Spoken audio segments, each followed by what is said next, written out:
this opportunity to thank the President and the Anuradhapur Clinical Society for giving this opportunity to me to talk to you about the management of dyslipidemia. Couple of weeks back, Sajid visited me and asked me to give a lecture in this forum, and he suggested for me to talk about management of fever syndrome, management of fever. But I suggested this because of many reasons.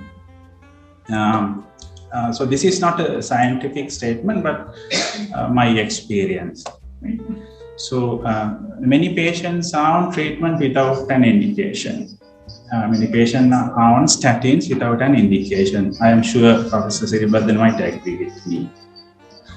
And many patients are not on treatment when it is really indicated.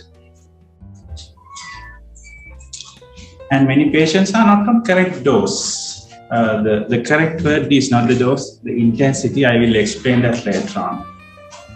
And many discontinue this evidence-based therapy when it is really necessary to continue indefinitely. So we all do mistakes, and we are seeing misprescriptions on daily basis. So therefore, that is why I thought of talking to you about the management of dyslipidemia. And to make it more interesting, I thought of taking you through a series of cases. And therefore, I need some answers from you. It doesn't matter whether you give the correct answer or not. And I must say that I would prefer wrong answers. They are more educational than correct answers. And please share your thoughts, experience and knowledge with me, and we will make it a discussion so that nobody will sleep during this time. Okay? And couple of basic facts. So what do we measure as cholesterol? If you take a lipid profile, so what do we measure as cholesterol?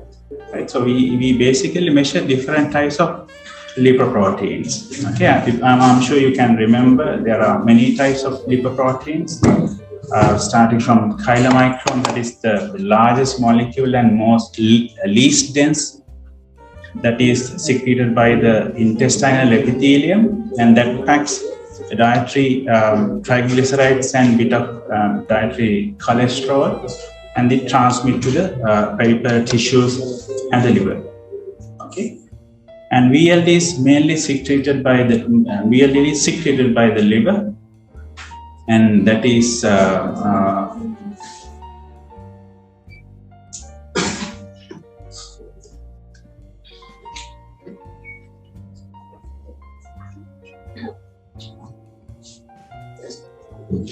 okay. So we have VLDL, which is secreted by the liver, and LDL and HDL. Okay, so these are the ones that we measure. They are not really cholesterol, but the mixture of cholesterols and other lipids and some proteins. So if you look at the structure of a lipoprotein, there is a hydrophilic core, which is composed of triglycerides and cholesterol esters.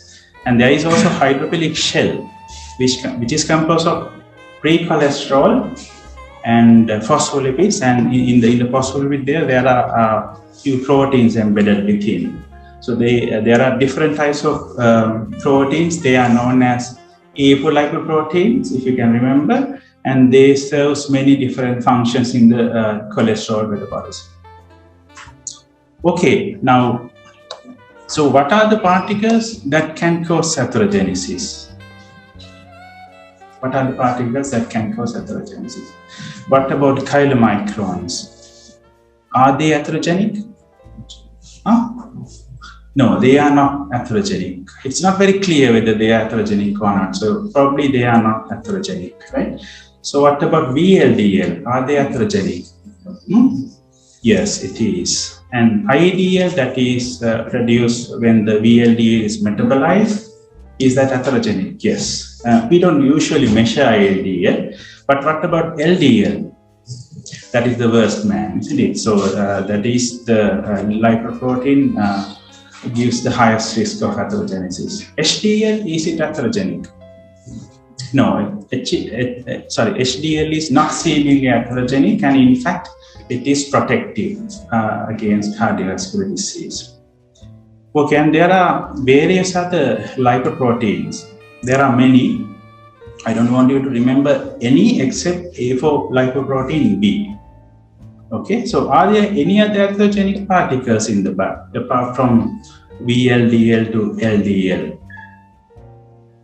They are together known as non-HDL cholesterol.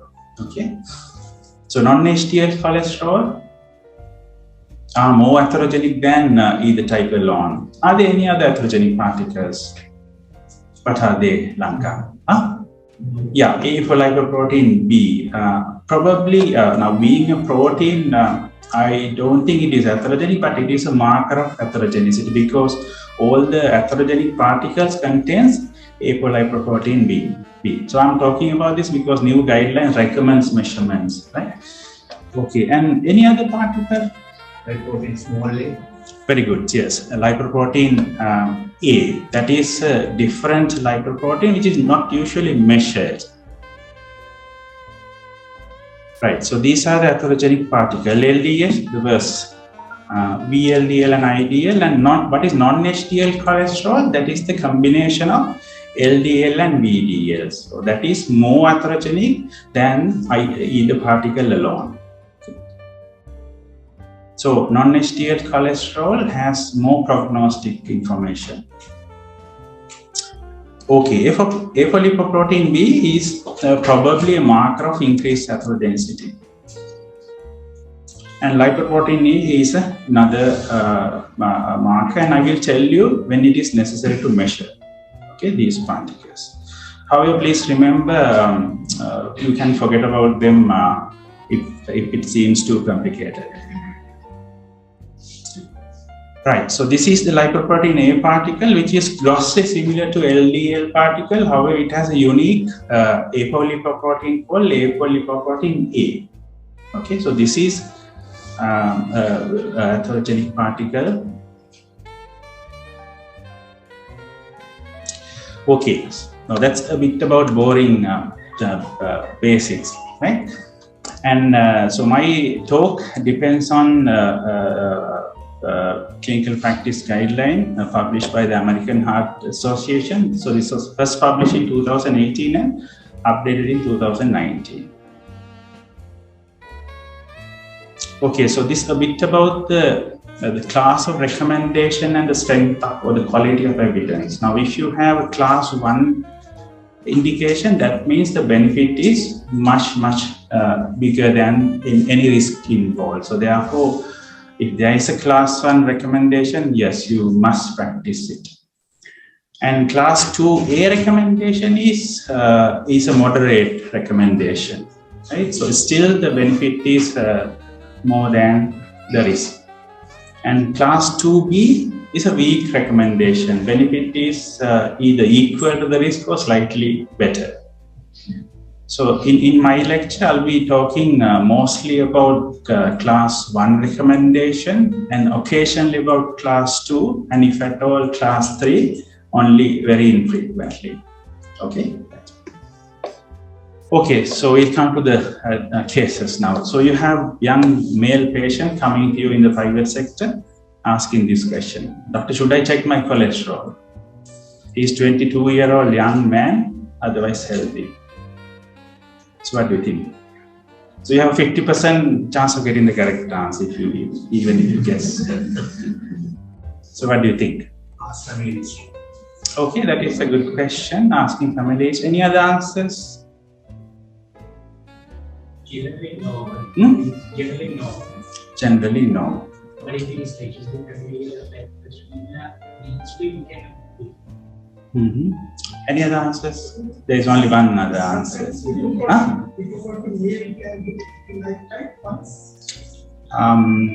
I will come to that later, Prasanna, right? So answer for this question is yes. Fine. So this is the AHA recommendation.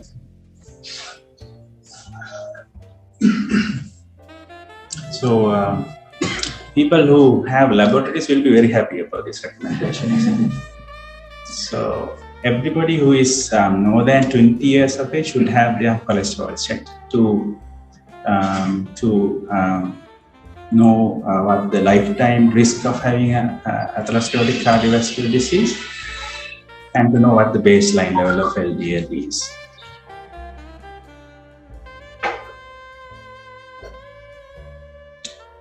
Why is that?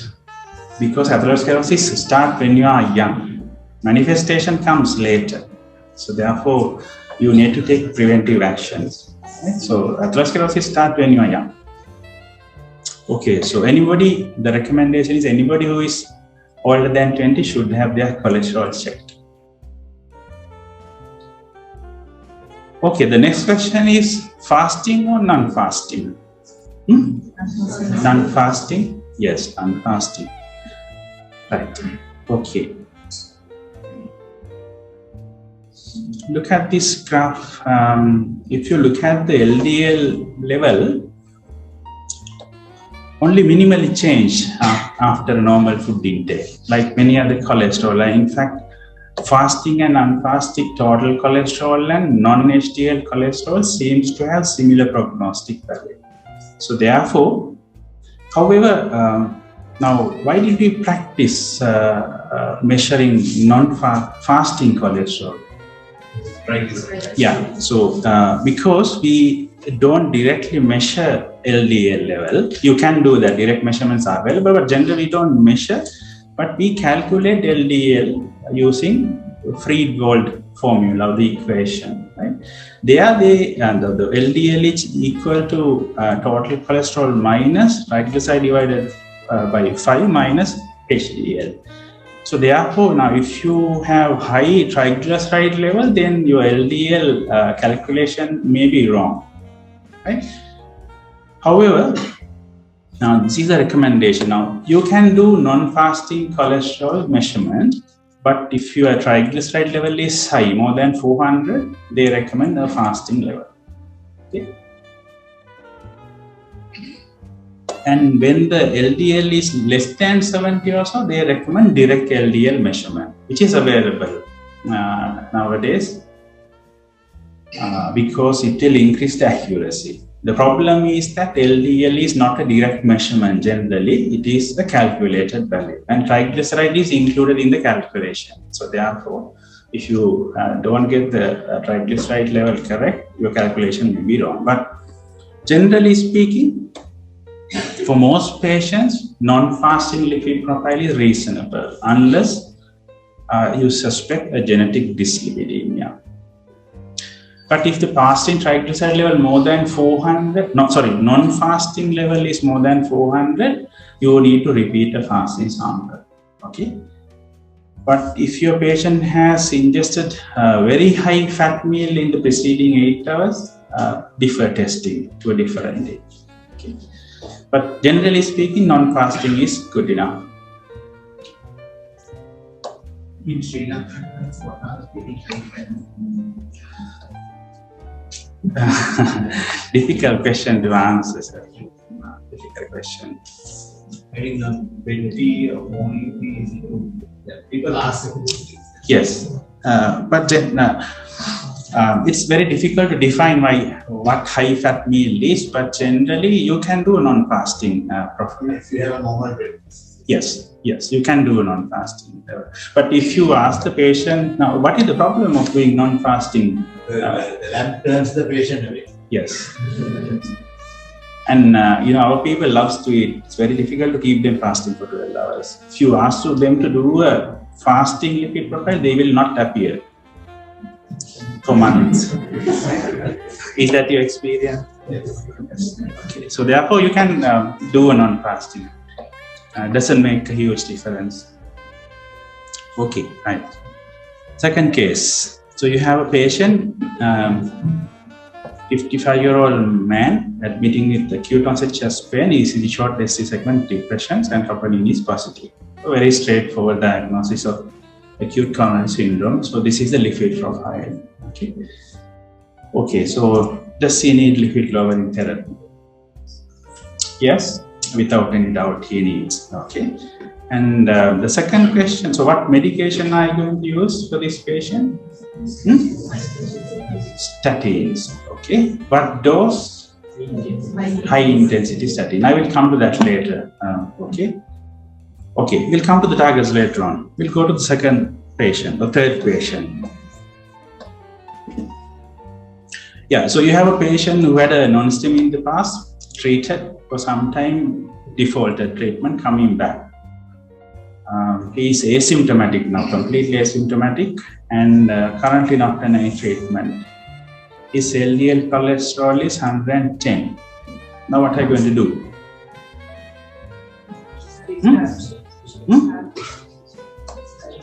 Does he need lipid-lowering therapy? Yes, without any doubt he needs, irrespective of LDL level, he needs. Okay. Right, you have a patient with stroke, ischemic stroke. So does he need lipid-lowering therapy? Yes, okay, right. Any questions now? All these patients, without looking at their LDL cholesterol, you need a statin. Huh? Why is that? Because they have atherosclerotic cardiovascular disease. Then you don't have to even look at the cholesterol level. However, it is important to document the baseline, because in the new guidelines they recommend to achieve certain targets. Now, if you can remember the previous guidelines, they did not recommend any targets to be achieved. Okay. Right. Okay, so let's see what AHA says. So this is a class 1 recommendation. Can you all clearly see this? Can you all clearly see this? Right, okay. So this is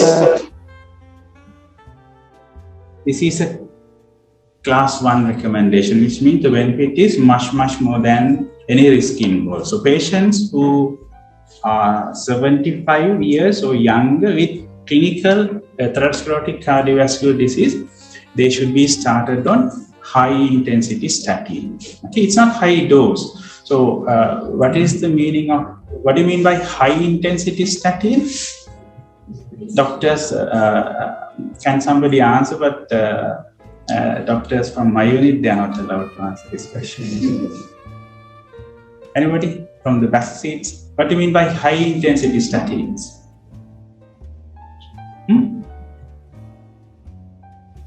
High intensity statins, not high dose. There's a difference. Okay, my doctors, our doctors rather. What do you mean by high intensity statins?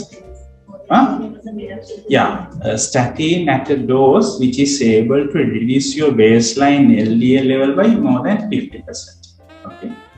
So what are high intensity statins? So before that, we'll come to that later. Right, I will come to this later, this slide later. So there are only 2 options to treat atherosclerotic cardiovascular disease. Either atorvastatin at 40 to 80 or rosuvastatin at 20 to 40. Only two at that dose can reduce your LDL by more than 50%. Right? So if you look at now, this is not high dose, because now if you consider simvastatin at 80, still unable to do that. Right? So these 2 are high intensity statins. All patients with atherosclerotic cardiovascular disease, therefore, must be on this dose, right? Unless there are specific contraindications. Okay. So, and the other question is that, what do you mean by atherosclerotic cardiovascular disease? So these are the atherosclerotic cardiovascular disease. Coronary artery disease, either your patient had acute coronary syndrome or prior history of myocardial infarction, or maybe coronary revascularization, then cerebrovascular disease or peripheral vascular disease, which includes aortic aneurysm of presumed atherosclerotic origin. So all atherosclerotic diseases, maybe coronary artery disease, cerebrovascular disease, or peripheral vascular disease. They should be on high intensity statins in the first place. Okay. Any questions? I have a question about Yes. the age cut. 75 years. Now, Yes. your very close person, maybe your wife, when you grow old, as after 75, develop the anemia or maybe heart disease. And you give statin dose. After 75. Even if you have a risk of After 75. Good question. I was waiting this question for somebody to ask. So I will come to that later. But again, Hmm? like, when we start age 40, I'm going to start at 20. Again, good question. Now, generally, we don't have good quality evidence in patients who are less than 40 and more than 75. However, again, can I come to that later? Okay.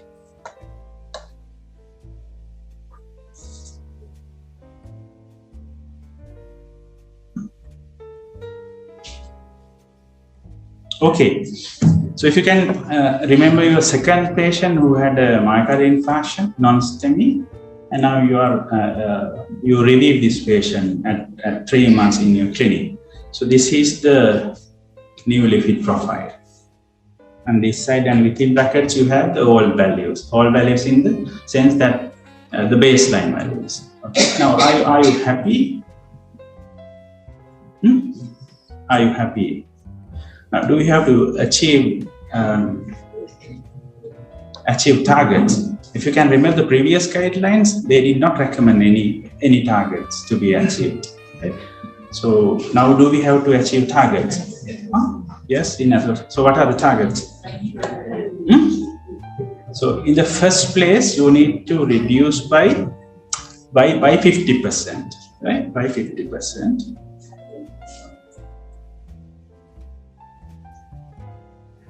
And after that,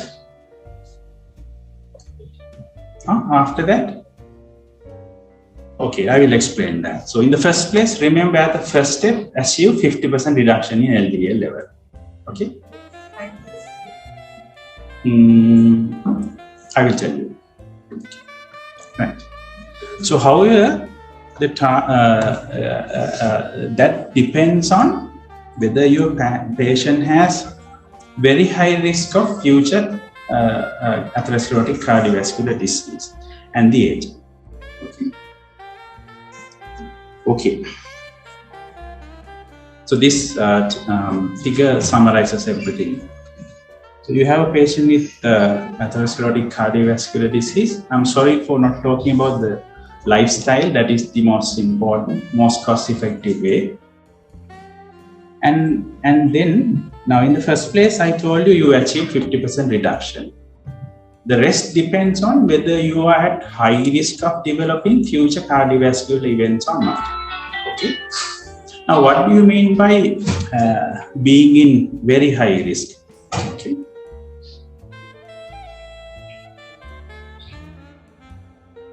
So, it is considered that your patient is at very high risk of future events if he has multiple major cardiovascular events.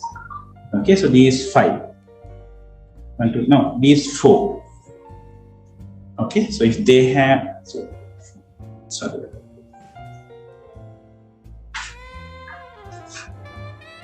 if they have multiple major ASCVDs, then your patient is at very high risk of future events. So more than one of them, or else one of them plus multiple high risk conditions.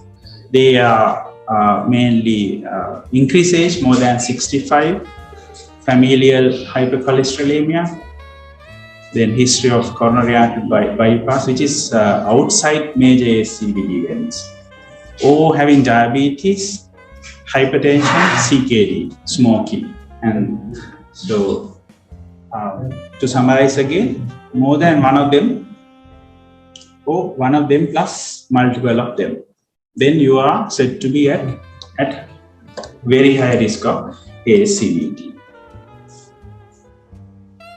Now, if your ASCVD risk is not very high, then if your patient is less than 75, the first target is to achieve 50% reduction without any questions. However, if you have achieved 50% reduction, then now the recommended LDL target is less than 70, and it is a class 2B indication. Then you can add non-statin therapy like estimate, but that is the class 2 recommendation. To summarize, if your patient is not at very high risk and he is less than 75, well, giving high intensity statin alone is enough. But still they are adding acetamide is a reasonable choice, but remember that is a class 2B indication, not a lot of benefits. Okay, but again I will talk about them later.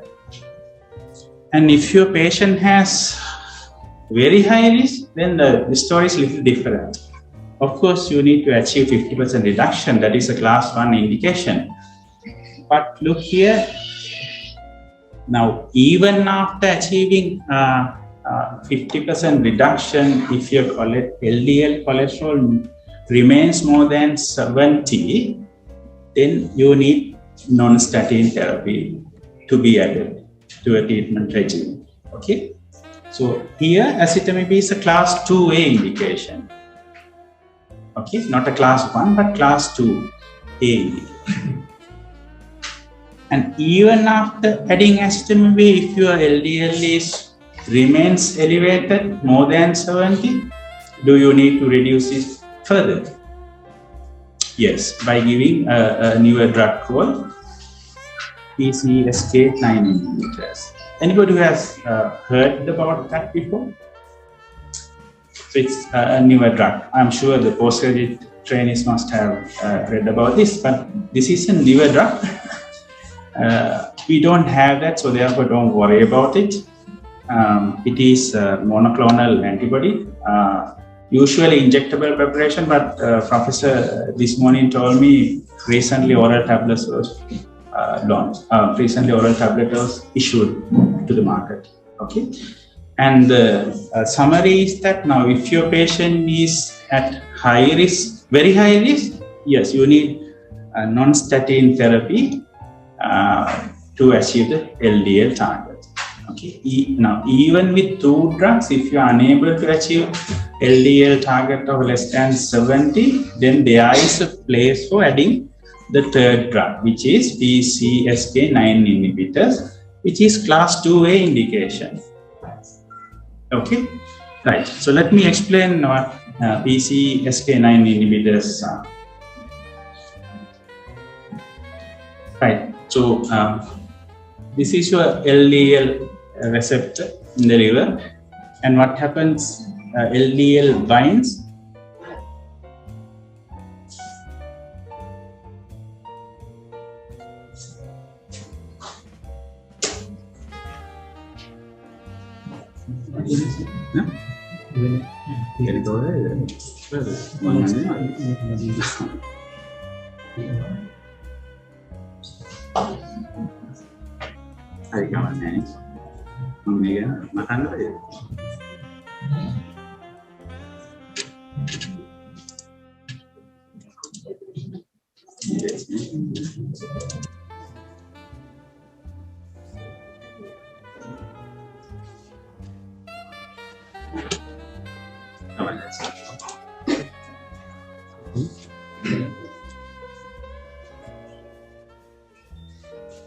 Sorry about this. Now, yeah, when what happens when LDL binds to the LDL receptor?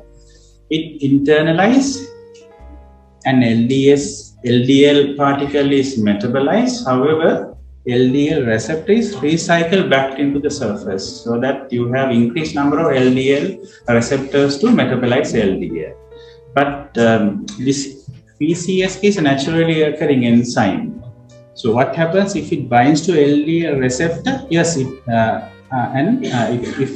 this molecule binds to LDL receptor, and LDL receptor is metabolized. So basically, PCSK9 is an enzyme that metabolizes LDL receptor.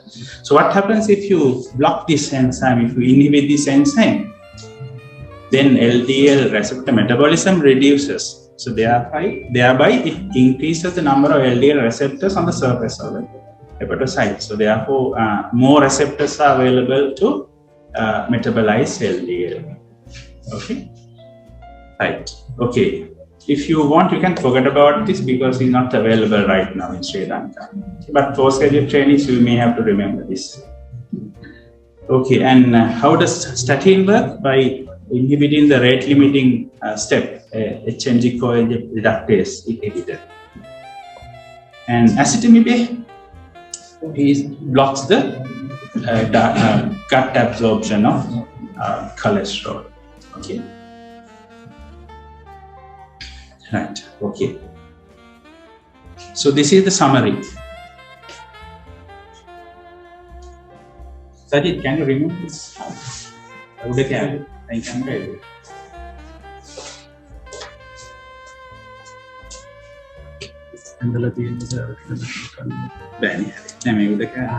So this is the summary of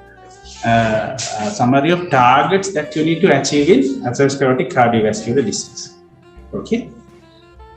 As the first step, achieve 50% reduction in all patients, and after that, then you need to look at whether your patient at very high risk or not. Okay. If your patient is not very high risk, yes, you can add acetamide to achieve LDL target of less than 70, but that is a class 2B recommendation. But if your patient is at very high risk, then you can add acetamide. If it fails to reduce LDL to less than 70, then there is a place for a third drug. Okay, so in patients with very high risk, keep LDL threshold of 70 to add non-statin therapy to statin therapy, maybe 1 or 2 drugs. Okay, clear? Any questions?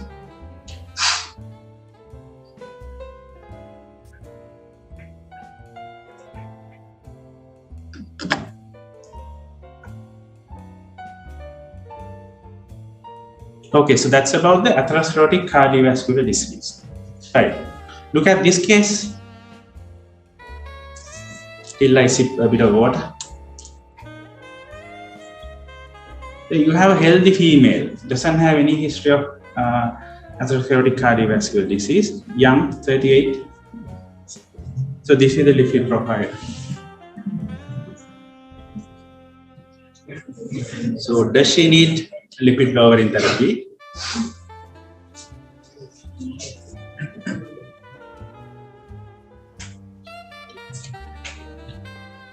Yes or no? Huh? Yes, why? Yes. Her LDL is more than 190. Okay.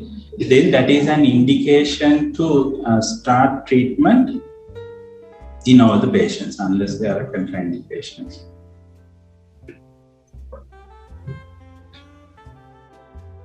Not all the patients, sorry, patients who are more than 20 and less than 75. Right.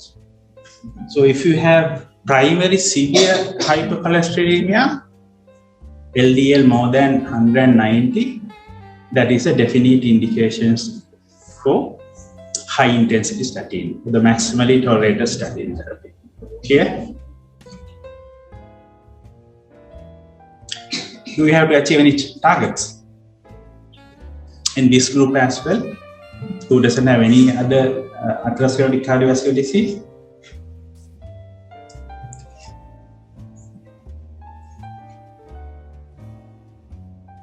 Yes?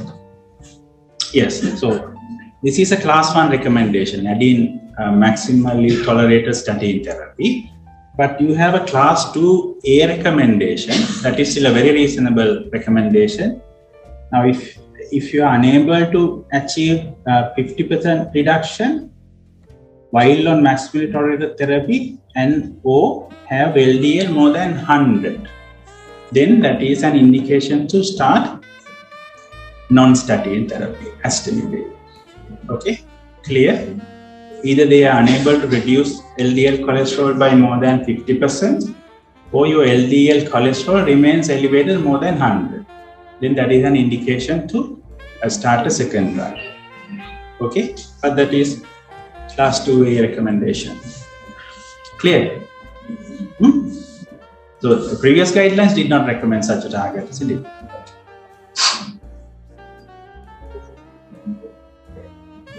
Anything not clear? Okay. This patient, young male, healthy male, having this lipid profile. Does he need lipid-lowering therapy? Huh? Okay, right. We'll go to the next case as well. This patient, 60-year-old man with hypertension. He was a non-smoker and had no atherosclerotic cardiovascular disease. Blood pressure is elevated. Does he need lipid-lowering therapy?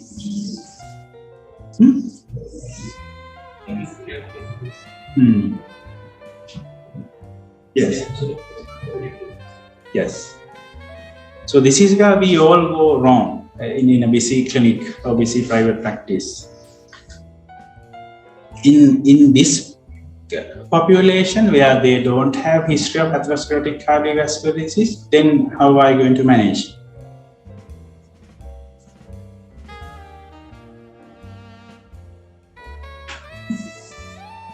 Okay, so we are talking about patients who never had either heart attack or atherosclerotic cardiovascular disease.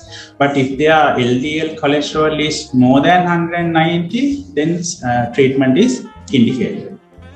But what if cholesterol is between 72 and 190? The management depends on the age. Okay, so if your patient is very young, less than 20 years of age, statin is only recommended if you diagnose familial hypercholesterolemia. Yeah. From 20 to 39, so this is again a population where we have very limited data on, about statin therapy. So therefore, generally we really don't know whether statin gives beneficial results in this group of people who are 20 to 39. So there you start statin only if you have family history of premature atherosclerotic cardiovascular disease. So what do you mean by family history of premature atherosclerotic cardiovascular disease?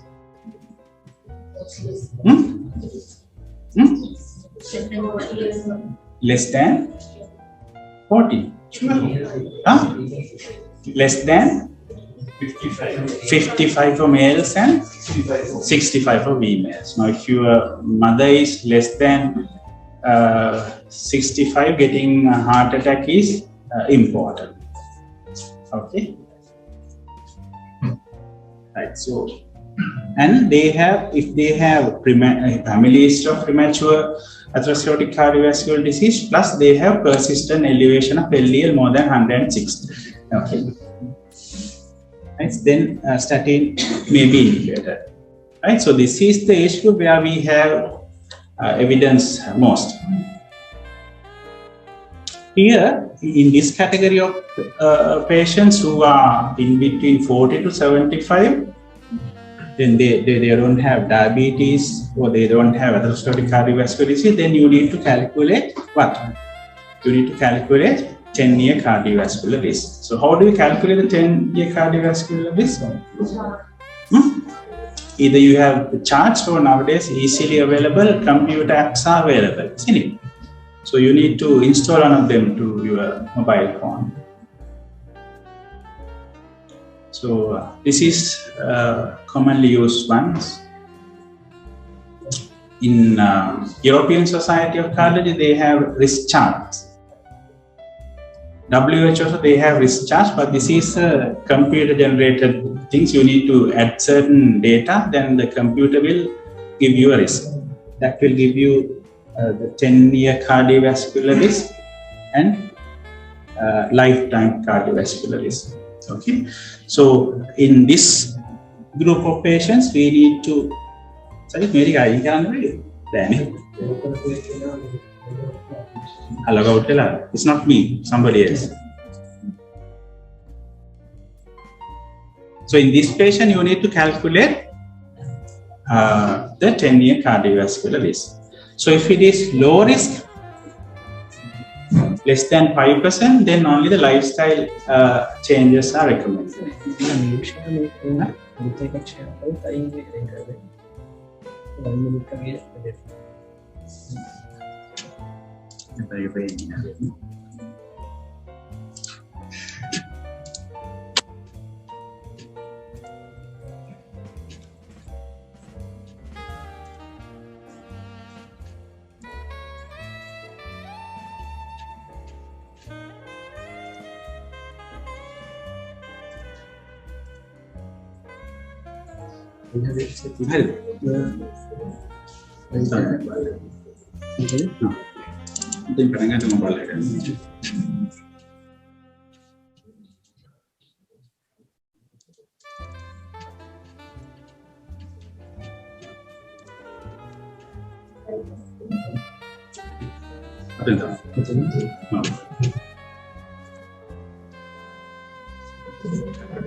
Sorry about the interruption, but if the risk is high, then that is the class 1 recommendations to start statin. But generally speaking, the cutoff point is at 7.5. So less than 7.5, well,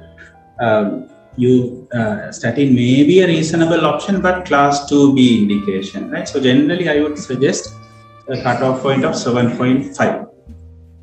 So it's not only the 10-year cardiovascular risk that you need to consider. It's a bit complicated here. So you need to see whether there are any risk enhancers present. So these are the risk enhancers. So family history, then chronic kidney disease, metabolic syndrome, things like preeclampsia, premature menopause, South Asian people like us, we are at increased risk. And is the liver fat indicated for non-alcoholic fatty liver disease risk enhancer? Can I come to that later? Easiest answer for me so far.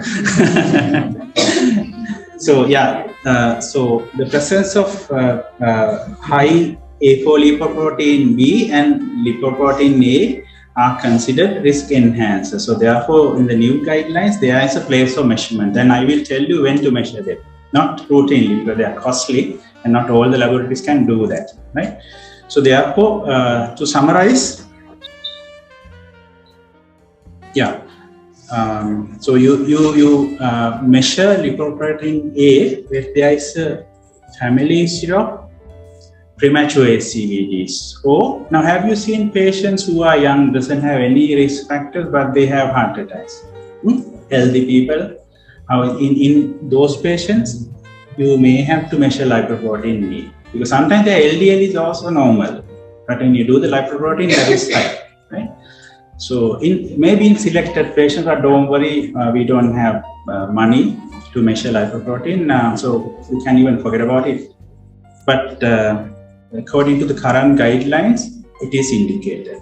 The indication to measure apolipoprotein B is when you have hypertriglyceridemia. Can you think of why? If you have triglycerides more than 200, they recommend measurement of apolipoprotein B. That is the very important marker of atherogenicity. Why?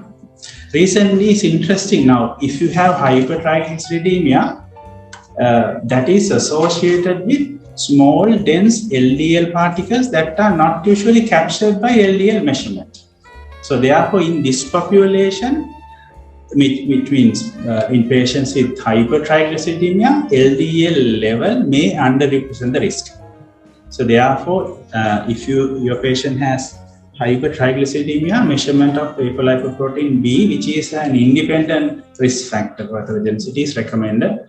But don't worry, it is not easily available for us. Can be done at Actually, at a reasonable cost.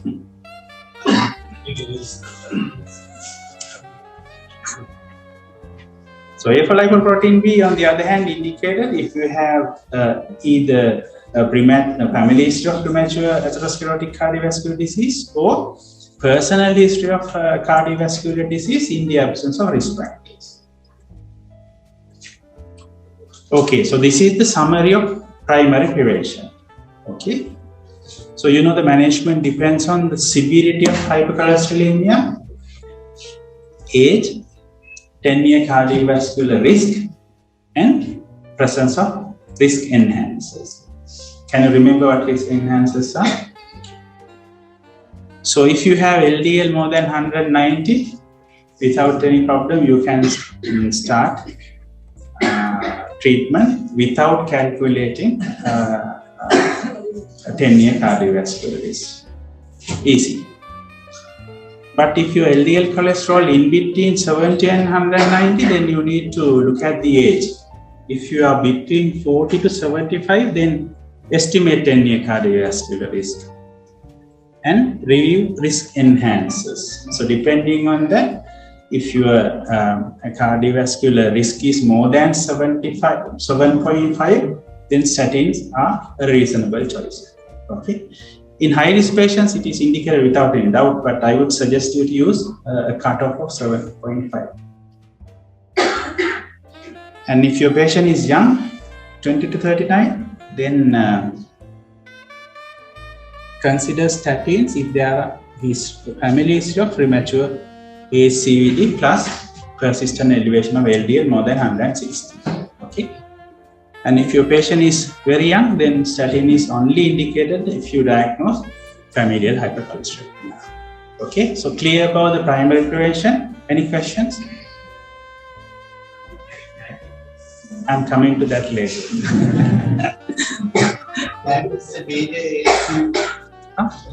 That is not considered as a major ASCVD. In previous guidelines, it was similar to having cardiovascular disease. Not the previous, in 2009 guidelines. Any other questions? So is it clear about primary prevention? Primary prevention means treating patients without diseases, without having atherosclerotic disease. Okay. So here, no treatment is indicated because, yes. Duration of statin therapy forever.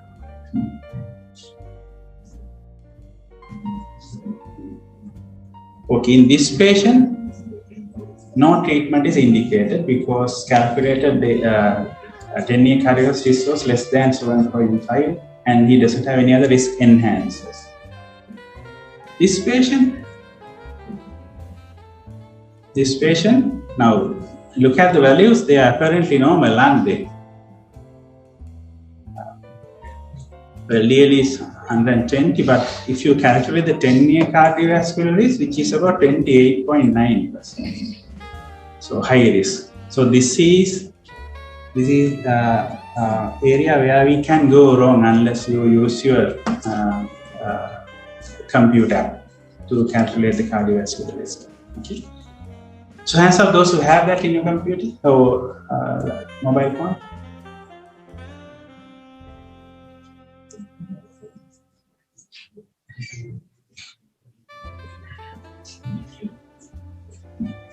Okay, now we come to your question, Lanka.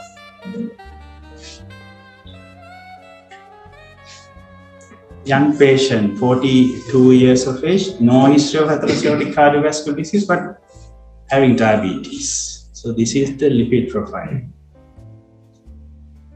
Treatment indicated or not? Yes? Yes.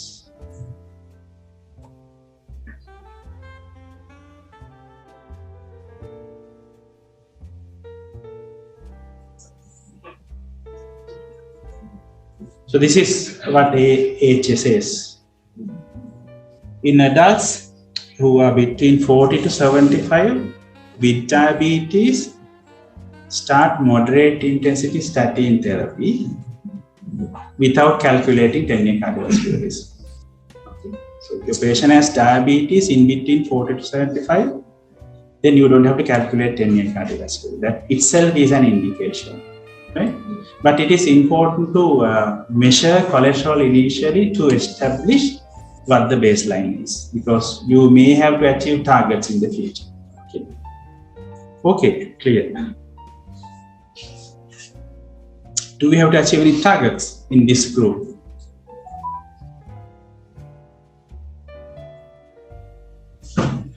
So this is how the HSS. So in adults with diabetes who have multiple cardiovascular risk factors, it is reasonable to prescribe high-intensity statin therapy with the aim to reduce LDL by more than 50%. So generally speaking, if they don't have multiple cardiovascular risk factors, then moderate intensity statin is good enough. But if they have multiple other risk factors, say for instance, hypertension, CKD, smoking, then you may have to start high intensity statin therapy, which is class 2A recommendation.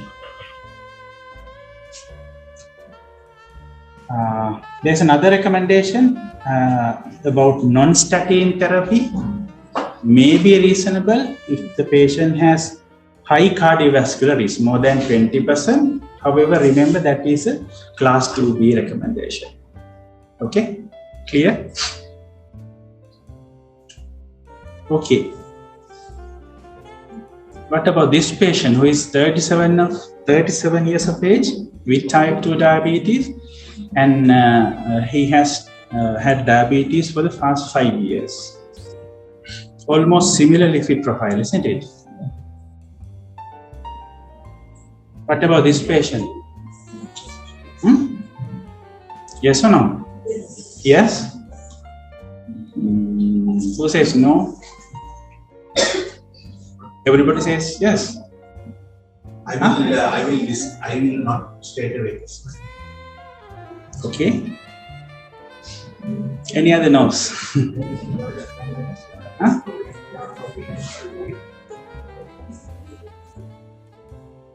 So you are correct.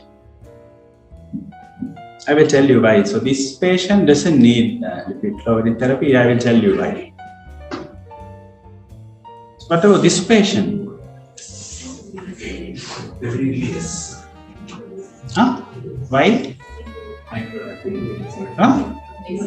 Microalbumin has increased risk of heart disease. What is the strength of recommendation to this treatment? Huh? Class 1, 2, 3, or 2B? Okay. So I told you in this population we don't have enough data to say whether statins are really effective, whether they are able to reduce cardiovascular mortality. So far there is no consensus in this group. But 40 to 75 years we have strong evidence to say so. But what they say is, if your patient between 20 to 39, and if they have long duration of diabetes, in type 2 more than 10, type 1 more than 20, and if they have microvascular complication as Prof correctly mentioned, then statin may be a reasonable option, but don't forget it is a class 2B indication. Even if you don't treat, nobody can find faults with you. Right? The problem is that we don't have enough data in this population. However, we always should realize the background that we are South Asian. Of course, yes, agree with you. So in this patient, in this population, the clinician can take a decision. So this is class 2B, not because that is purely because we don't have data. In the future, we may have good evidence to say statin is even beneficial in this population.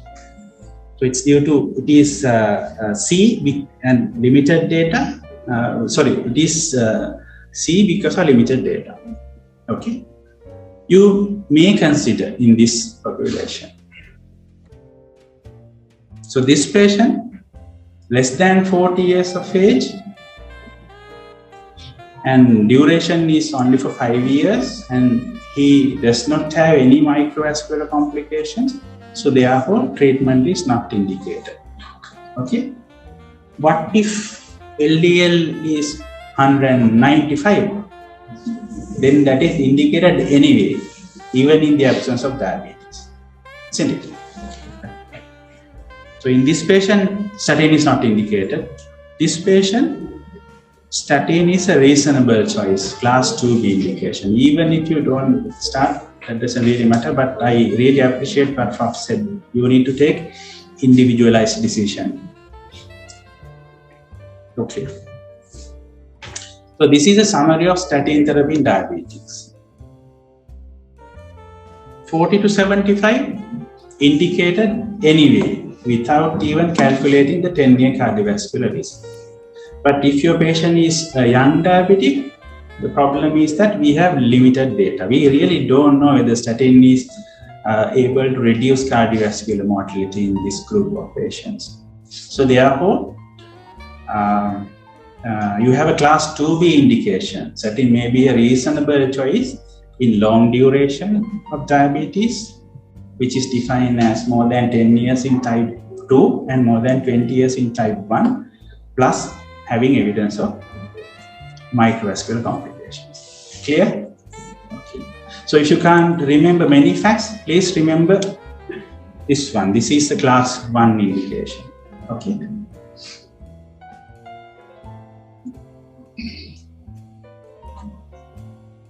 Okay, this patient,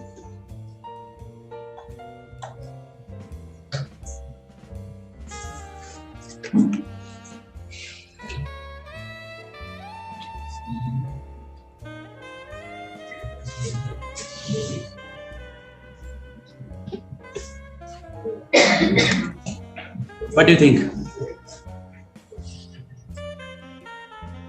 So this patient's LDL is fairly all right, isn't it? In the absence of cardiovascular disease. But the problem is triglycerides are high. So what are you going to do? What is the BMI, I would say 23. Very difficult to find a 45-year-old woman with a 23.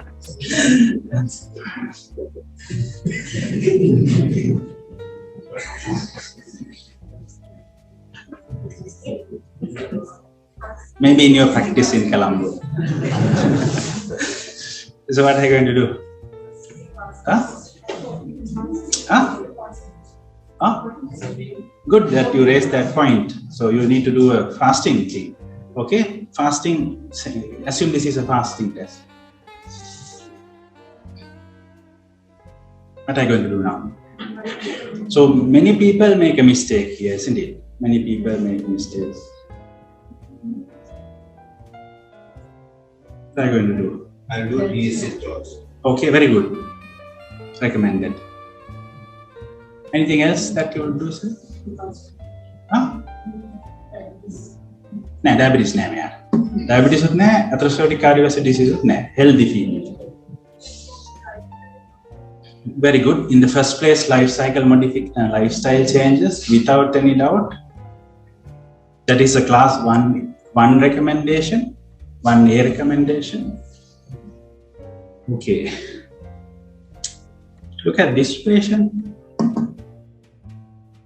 Almost the same age, same LDL, but triglycerides are a little different now. 550. Start a fibrate in the first place. Statins. Fibrates or statin?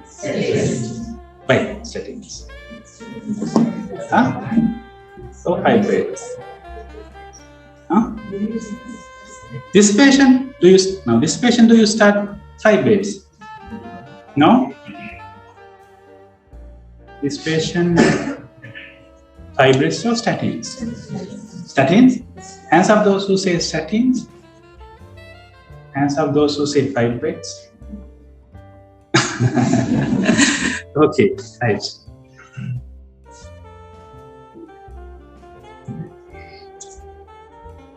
So in 1996, two epidemiologists from the University of Colorado published the meta-analysis of some population-based studies. And they showed that plasma triglyceride is a risk factor for cardiovascular disease. And after that, many studies published with the same result, and it's a well-known fact that hypertriglyceridemia is associated with increased cardiovascular risk. Now, if you see this study, which was published in Circulation, the hazard ratio rises with increasing level of triglycerides. Okay, so when it is less than 100, the hazard ratio is 1, which means there is no increased risk. Okay. However, the clinical trials that primarily lowered triglyceride levels did not show consistent result to say triglyceride reduction reduces cardiovascular mortality. Why is that? So it is associated with high cardiovascular risk, but when you reduce it, seemingly no benefit. In the sense, there were no consistent results. Why do you think that happens?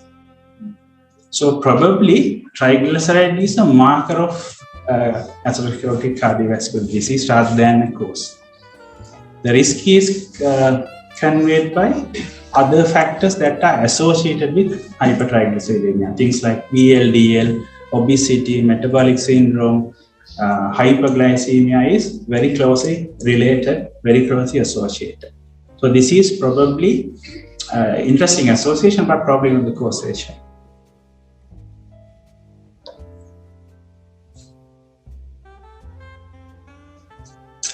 Okay, so this is what they say therefore.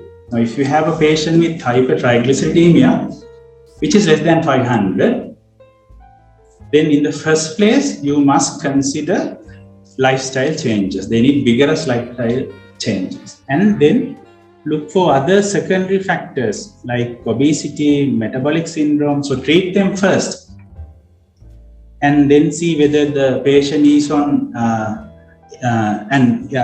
chronic liver disease, kidney disease, as Prof. correctly said, hypothyroidism, very important cause of secondary hypertriglyceridemia, so therefore should always be excluded before initiating any treatment.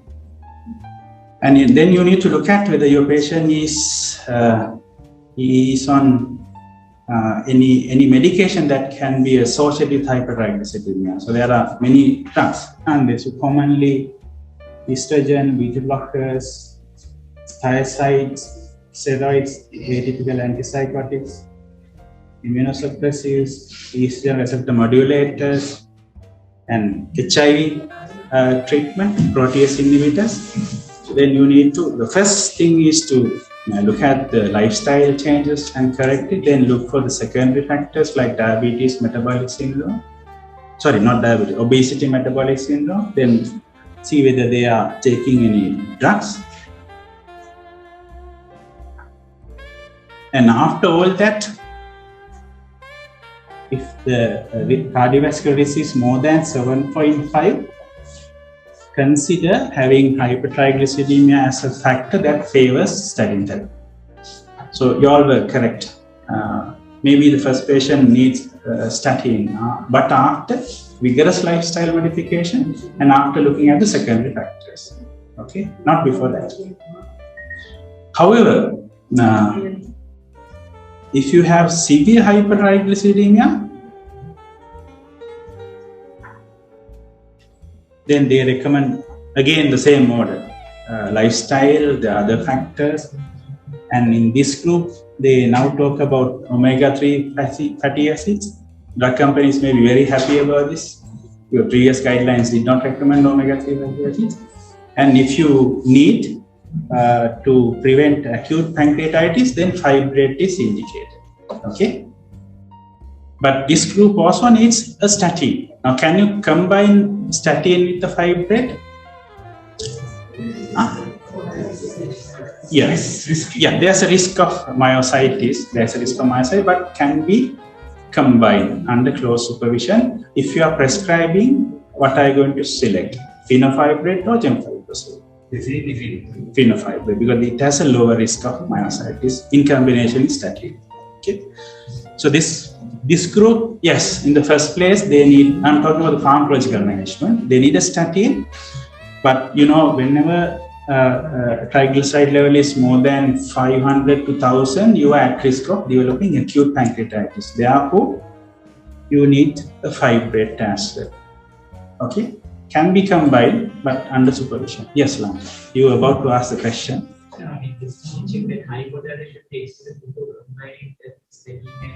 Of course, yes, that will increase the risk of myositis further. Now, even for statins, that is true. If you have hypothyroidism, then the risk of myositis is high with statin.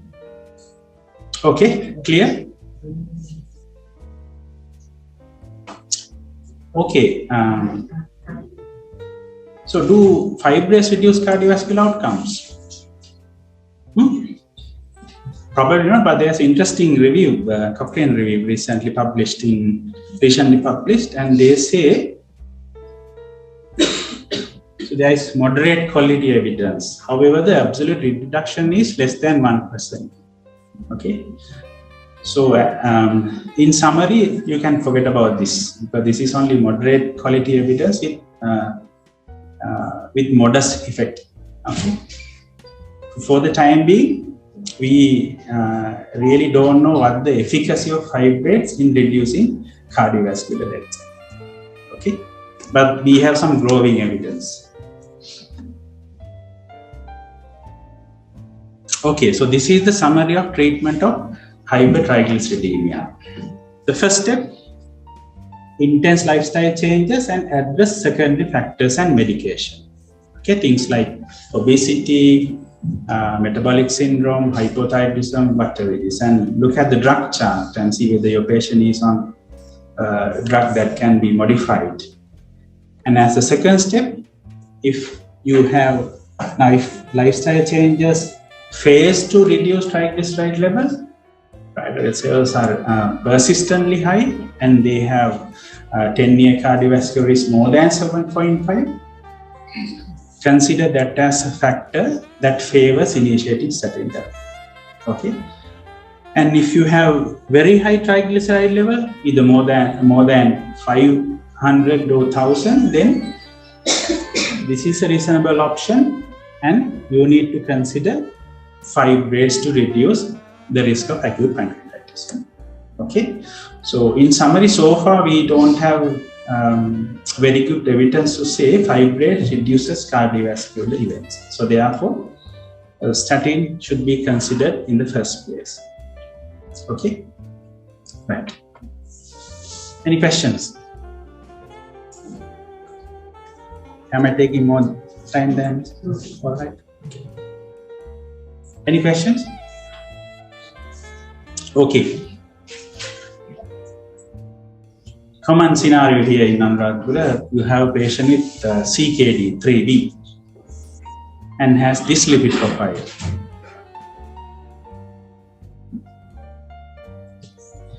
So if the LDL level is more than 190, that is an indication anyway, isn't it? So you have a patient with modestly increased LDL and having CKD 3B. Probably very common scenario in this part of the country. What would you do? Is it straight away? I would start. Is it a cardiovascular risk factor? Yes. Having CKD. So look at this graph. In light blue, the general population. In dark blue, these lines are for the patients who are on hemodialysis. Now, if you look at the annual mortality, it is quite high, isn't it, in this group who are on dialysis. If you look at the young patients, their annual mortality is about 1,000 times higher. Very important cardiovascular risk factor. Okay. And this graph on this axis you have the hazard ratio for the cardiovascular mortality and GFR. So after a threshold of 75, then the hazard ratio of cardiovascular mortality rises. 75. So this is the threshold. Even before CKD3.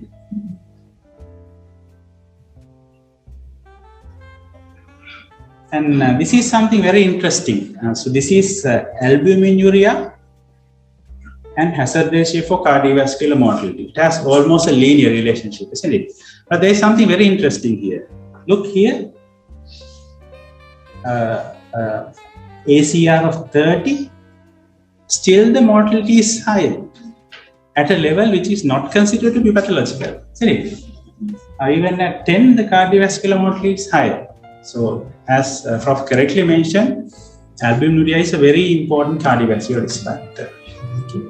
The mortality is higher at a level which is not considered to be pathological. So, therefore, CKD is a very important cardiovascular risk factor. However, if you look at the guidelines, this is what they say. Class 2A indication. Now, if you have a patient with LDL from 70 to 189, then you need to calculate cardiovascular risk. If it is more than 7.5, you can, it is considered risk enhancing factor and that favors initiating a statin therapy. And if you want, you can add acetaminophen as well. Okay, but this is for the patients who are not being dialyzed. Okay, now this is the recommendations for patients who require dialysis. In adults with advanced kidney disease who require dialysis, statin is not recommended. Initiation is not recommended. Continuation is okay. Recommended class 2B indication. Why is that? In this group, in this population, they have not shown any benefit of statin therapy.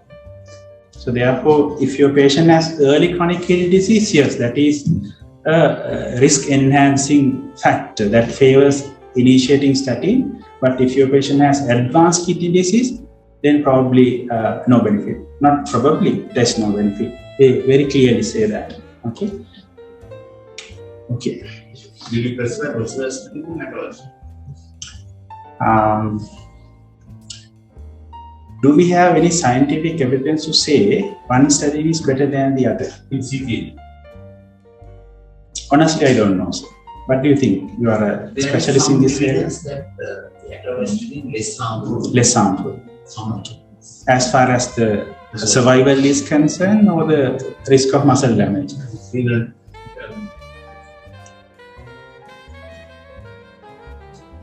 Clear about CKD? Okay.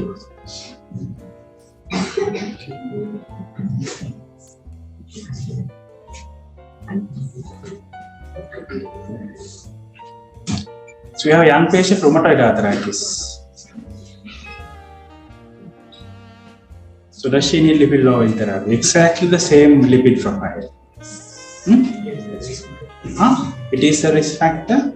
Yes. So all chronic inflammatory disease, maybe rheumatoid arthritis, maybe SLE, maybe psoriasis, maybe inflammatory bowel disease, or maybe HIV in that sense, is a risk factor for atherosclerotic cardiovascular disease. So therefore they recommend statins if the ACVD risk is more than 7.5. Okay, please remember that. Patient with mental illness. Another problem. I don't think there is data to answer that question. So depending on the other risk factors, you may have to take decision. But I didn't see anything in the guidelines. High risk of cardiovascular disease. This patient. Oh, I'm coming to your question now, sir. Did I answer your question, Lank, about diabetes? Yes. Now I'm coming to older adults. who are more than 75 years of age. The problem is we don't have high quality evidence in this group, right? So therefore, these are the recommendations. So if your patient is more than 75, if they develop clinical ASCVDs, then statin is a reasonable choice, either moderate or high intensity statin. Okay. It all depends on the frailty. Yes, of course. You need to consider other factors as well, the possible side effects of statin. In this population, again, there are no data to say how effective they are.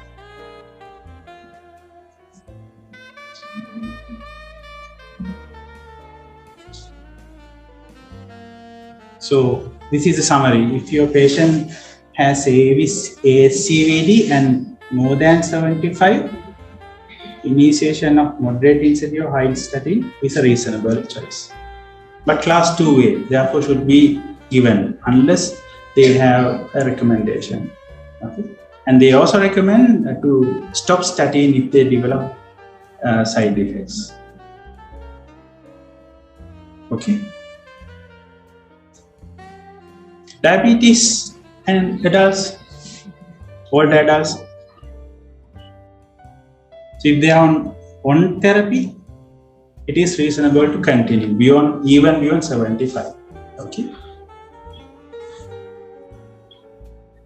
If you want to start for the first time, that is a class 2B indication, right? So in summary, in adults, we don't have good quality evidence to give a specific recommendation, but if the patient has a definite indications like heart attack, it is reasonable to start statin therapy. Okay. Any questions so far? I'm almost come to the end of my lecture. In our patient, what we especially similar. Can I come to that question later on? I will make sure all the questions have been answered ultimately. Okay. So, what about side effects of statin? Now we know statin has major benefits in cardiovascular disease. If you reduce LDL cholesterol by 1 millimolar, that is roughly about 40 milligram per deciliter, you can reduce the risk of cardiovascular disease by 21%. As a rough guide, if you reduce by 1%, then you can reduce cardiovascular risk by about 1%. Okay, so they have major cardiovascular benefits. 1% in milligrams. Either way, sir, or millimoles. Whatever is 1% reduction of LDL is equal to 1% reduction of cardiovascular risk. Okay, somewhat higher at higher baseline and somewhat lower at lower baseline. Okay, so how commonly do you see side effects of statins? Are they very rare? Yes, they are very rare. But two side effects that are in the literature is statin-induced muscle symptoms. So myalgia with normal CK is something very common. You can probably convince the patient to continue because of overwhelming benefits of statin therapy. And they also can develop myositis or myopathy or rhabdomyolysis. And there's a new entity called statin-associated autoimmune myopathy, which may not be completely recoverable even after stopping treatment. The inflammation can be persistent. Or hepatitis, again a rare manifestation, probably more rare than myositis. So therefore, the question is, do you have to measure CK level routinely, or do you have to measure AST/ALT level routinely? Obviously no.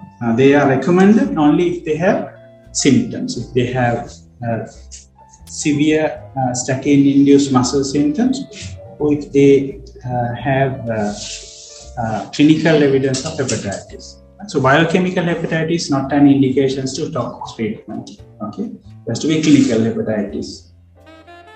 Okay, so routine measurements are fortunately not indicated. Okay. Previous line recommended, but not now.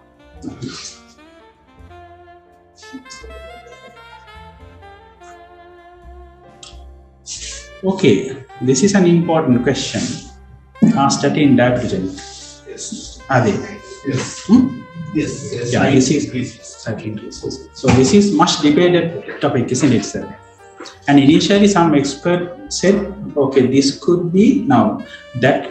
Of course, if you take statin, there's a higher risk of diabetes. But some people argue that this may be the natural progression. Now, people who are going to be started on statin has a high risk of diabetes anyway, because they have other cardiovascular risk factors, associated factors. And however, there was meta-analysis published in the Lancet. I'm sorry about the quality of the slide because I don't have access to Lancet. This was a third-party website, so that is not very clear. But as you said, so there is a higher risk of diabetes. Odds ratio is not very high, so only 1.09, but that is statistically significant. And in fact, some of the very good landmark trials reported statin as a protective factor for diabetes, things like Bosco, but there's a cumulative effect for slightly increased risk. Okay. So this is a very interesting study, cohort study done in United States. More than 1 million patient cohort study, and what they did was they look at the insurance policy data, and all these patients had an indications for statin, but some of them did not take statin. The other patients, they took statins, and when you follow them up for a longer period of time, then there is a clear separation of these two lines. So there is clear risk of diabetes, which is time dependent, and is it dose dependent as well? Yes, it is dose dependent as well. So if you take statin, you have time and dose dependent small risk of having diabetes. Okay, so literature says describe different mechanism why you can get diabetes, and this meta-analysis showed a clear benefit of statin therapy both in non-diabetics and diabetic group. So there's relative risk reduction, a very clear relative reduction. Even in diabetic, it reduces all-cause mortality and cardiac death and stroke. Okay. So what is the conclusion therefore about the diabetogenicity of statins? Putting that into practical perspective, if you treat 255 patients over a period of 4 years, you get extra 1 case of diabetes. But 9 patients are being prevented from getting a cardiovascular event. So therefore, there is clear net benefit. So forget about this fact. So therefore, this is what they say. In patients with increased risk of diabetes or new onset diabetes, it is recommended to continue statin therapy because the benefit far outweigh the any risk involved.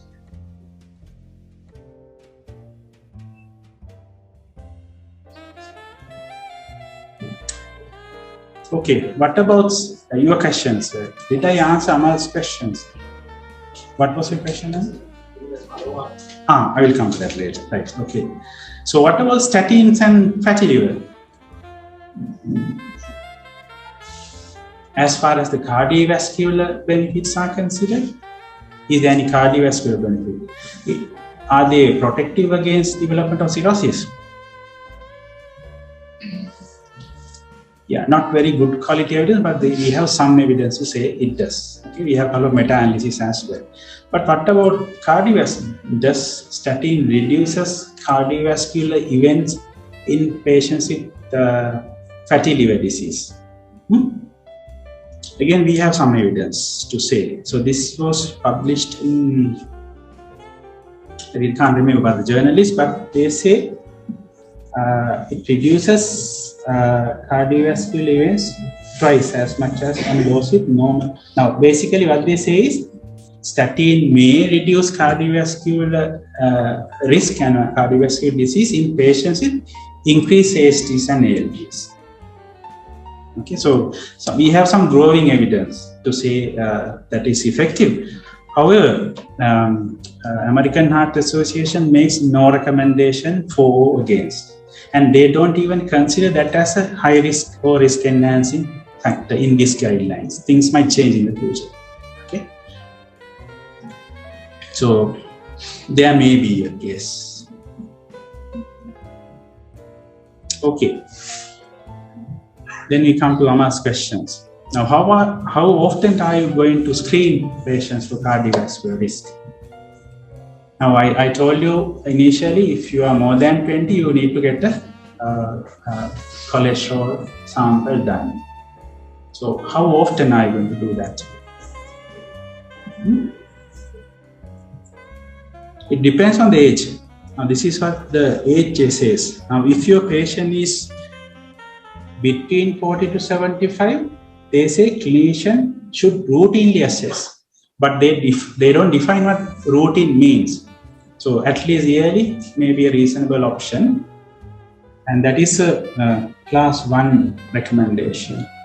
But for younger patients, 20 to 39, every 4 to 6 years. Remember that as 5 years. Class 2A recommendation, right? So younger patients are maybe 5 yearly, but once you are more than 40, they say routinely, but that term is not defined in the guideline. So maybe yearly. So you need to decide that. Okay.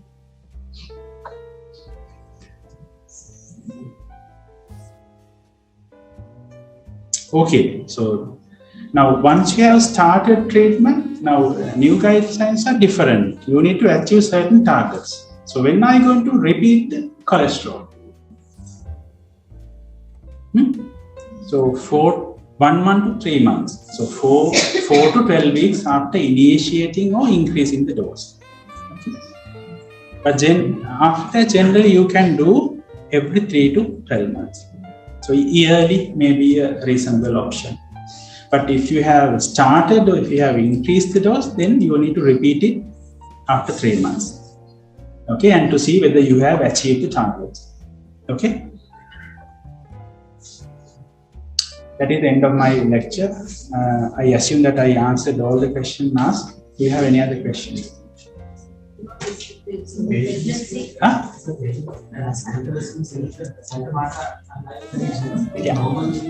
Yeah. No. Because now, if you look at the patients with atherosclerolemia, only 50% has dyslipidemia. So therefore, they don't recommend to use that as a high risk factor or risk enhancing. So look at the cholesterol level. Any questions? So these are the take-home message. If you can remember this, that is enough, right? So who are the 3 groups who receive highest benefits from lipid-lowering therapy? Patients with atherosclerotic cardiovascular disease. Okay, start treatment then and there. And patients with primary severe hypertriglyceridemia, LDL more than 190.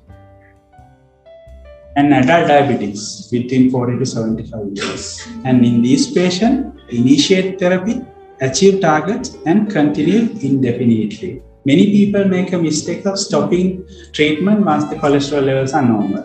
Right? So that is wrong. So starting statin is equal to getting married. You need to continue forever. Okay. So other patients. So these are the 3 groups with highest benefit. So other patients, you need to have clinician-patient risk discussion. That includes regular review of major cardiovascular risk factors, calculating 10-year cardiovascular risk, and review the presence of risk enhancers. Okay.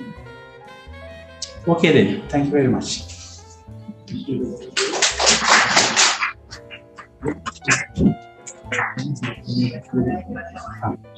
So we have a few questions from the online participants. I will read those out for them. Question number 1, what about the treatment targets for primary prevention? Okay, so the answer is explained in the lecture. What about the duration of treatment for primary prevention? Forever. Yeah, so once you start, there is no data to say when to stop that. So you need to continue for life. Huh? You need to achieve your targets. Dose can be adjusted depending on the primary diagnosis. Say, for instance, if you have a patient with heart attack, then LDL level of less than 70, depending on whether they are increased risk, very high risk. So as long as you achieve that, you can adjust the dose. Okay. Important thing is that if you start treatment, that has to be continued forever, maybe at least up to 75. So the next question is, if 55-year-old patient have only hypertension, no cardiovascular events, and lipid profile is normal, the 10-year CVD risk is less than 5%, but have significant obesity, do we need to start statins? Answer is very easy, no. But however, I don't think 10-year cardiovascular risk will be less than 5%. So in this obesity, because of this operation and yes. So you need to consider many other things, not only the cardiovascular risk, but the presence of risk enhancers as well. So the treating clinician has the right to select what is most appropriate for his or her patient.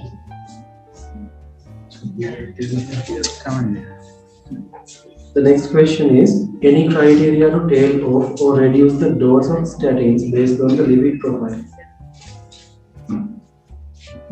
As long as you achieve your targets, you can do the dose adjustments. Okay. The next question, if the patient have ASCVD but LDL 50 mg per deciliter, do we need to start statin? Very good question. Difficult to answer. This is a situation. This is probably a hypothetical situation. You are very unlikely to have LDL of 50 if you have cardiovascular disease. So therefore, difficult to answer because they talk about LDL of 70. But yes, if you have cardiovascular disease, you need to give statins. But this is probably a hypothetical situation. Well, having said that, his or her lipoprotein A level may be raised. Okay, so therefore, even if the LDL is normal, you may have to give statins. The next question, 51 years old female having diabetes mellitus for more than 15 years, also having diabetic neuropathy, recently diagnosed to have autoimmune hepatitis, is on statins now. Will it increase the progression of autoimmune hepatitis?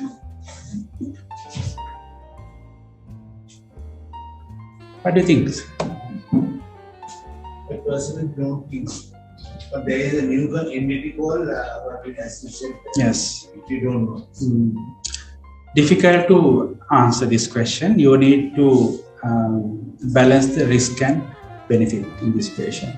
So you need to consider the risk-benefit ratio. Probably you can, but we have a newer entity called statin-induced autoimmune hepatitis as well. So I don't think any of the guidelines will tell you what to do, but you need to take an individualized decision depending on the risk-benefit ratio. Assume this patient has a compelling indication to give statin, I would probably continue. Depending on, maybe with monitoring of liver enzymes and clinical symptoms. So if you have a situation where none of the guidelines say what to do, take an individual decision. Okay, that's all from the online participants. Thank you for the answer, sir. The patient's name is LDL level more than 190, you have started statins. Once he achieves the target level, lower level, of LDLs, and you're going to reduce the dose of statin. Well, you can consider. Okay. Then, if the patient is not having major cardiovascular events in past and want to terminate straight and with that normal LDL level, why are you going to continue statins? Very good question. Now, if you stop, then they will soon develop hypercholesterolemia. That is genetically determined.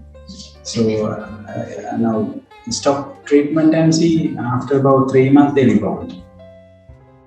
So therefore you need to continue for life, or at least until up to 75. Cholesterol will not, like diabetes. Now, what happens if you stop metformin? The sugar goes up, isn't it? So just like now, it is a lifelong business. You need to continue it. If you stop statin, after 3 months, then again it rises, increasing the cardiovascular risk. Did I answer your question? Yes.